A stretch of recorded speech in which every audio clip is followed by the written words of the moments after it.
The Bradley County Sheriff's Office charged a man with aggravated assault for beating a man he mistook for someone else. Family members say 60-year-old James Russell was in critical condition. Deputies caught Christopher Hines holding the victim in a headlock at Red Clay State Park. The victim, a Native American, also works there to help preserve the Cherokee way of life. His family tells Natalie Potts it was a hate crime, but deputies are not yet willing to say that. 60-year-old James Russell is in the hospital recovering from a collapsed lung, several broken ribs, bumps and bruises. Deputies say the veteran was beaten up in Red Clay State Park where he lives because of mistaken identity. They say Christopher Hines followed him there, thinking Russell was responsible for a car accident involving a family member. Russell told officers Hines, along with another man and woman, said they were going to kill him, then slammed him down repeatedly and kicked him in the face and groin.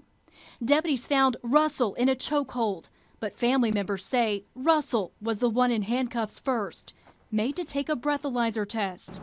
When his name was cleared, deputies charged Hines with aggravated assault. The two others went home.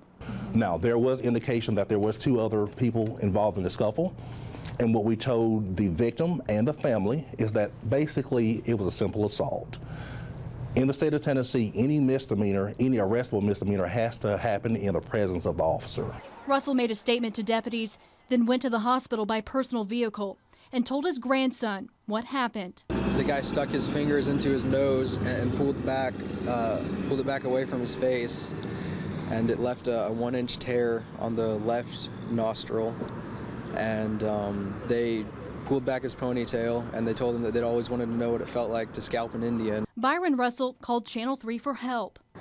This was a hate crime. This is what was said. They told him they wanted to scalp an Indian.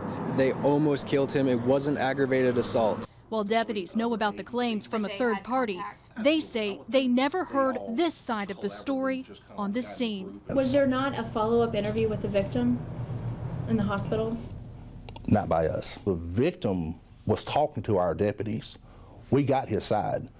We never got a detail from the victim or the family about those racial slurs when he was on scene. If he left some things out of his story, that's understandable, because up until now he hasn't been able to talk at all, hardly. I mean, that night he couldn't even breathe.